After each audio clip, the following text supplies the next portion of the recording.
Hello மக்களே! இந்த மாரி ஒரு டைம் தக்காளி சட்னி வீட்ல ட்ரை பண்ணி பாருங்க. டேஸ்ட் ரொம்ப நல்லாருக்குங்க. நம்ம எத்தன இட்லி சாப்பிட்றோம்னு நமக்கு கணக்கே தெரியாது. அவ்ளோ டேஸ்ட்டான சட்னிங்க இது. ஆ வீடியோ ஃபுல்லா பாருங்க. இந்த சட்னி வந்து செய்றதுக்கு ஒரு 4, 5 தக்காளி பழத்த நல்லா வேக வச்சு இந்த மாரி எடுத்துக்கங்க. தோலெல்லாம் உரிச்சிருங்க. நல்லா ஆறுனதுக்கப்புறம் நம்ம கையாலே இந்த தக்காளி பழத்த நல்லா பெசஞ்சு இந்த மாரி வச்சுக்கோங்க. இப்போ தாச்சி நல்லா காஞ்சிருச்சுங்க. அது கூட ஆயில் ஊத்திக்கலாம். தாளிக்கிறதுக்கு கொஞ்சம் கடுந்தம் பருப்பு போட்டுக்குங்க. கூடவே 4, 5 வரமிளகாவையும் அது கூட போட்டுக்குங்க. பெரிய வெங்காயம் கொஞ்சம் போட்டுக்குங்க. பெரிய வெங்காயம் போட்டுட்டு நல்லா கிளறி விட்டுக்குங்க. நல்லா கிளறி விட்டதுக்கப்புறமா கருவேப்பிலை கொஞ்சம் போட்டுக்குங்க. கருவேப்பிலை போட்டு நல்லா கிளறி விட்டுக்குங்க. வெங்காயம் வந்து நல்லா வேகணுங்க.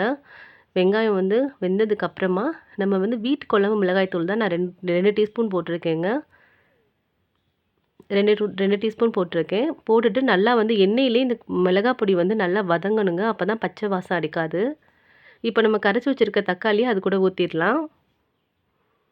ஊத்திட்டு நல்லா கிளறி விட்டுக்குங்க. இப்போ தண்ணி பத்தலைன்னா இது கூட கொஞ்சம் தண்ணி நீங்க ஊத்திக்குங்க. நான் கொஞ்சம் தண்ணி அதில ஊத்துறேங்க. ஊத்திட்டு கொஞ்சம் உப்பு போட்டு கிளறி விட்டுட்டு மூடி வச்சுருங்க. சட்னி நல்லா கொதிச்சு வரணுங்க. இப்போ சட்னி நமக்கு நல்லா கொதிச்சு வந்துருச்சுங்க. இப்போ சட்னி ரெடி ஆயிடுச்சு. இந்த மாதிரி ஒரு டைம் வீட்டில் செஞ்சு பாருங்கள். டேஸ்ட் ரொம்ப நல்லாயிருக்கும். வீடியோ பிடிச்சிருந்தா லைக் பண்ணுங்கள், ஷேர் பண்ணுங்கள், சப்ஸ்கிரைப் பண்ணுங்கள். Thank you.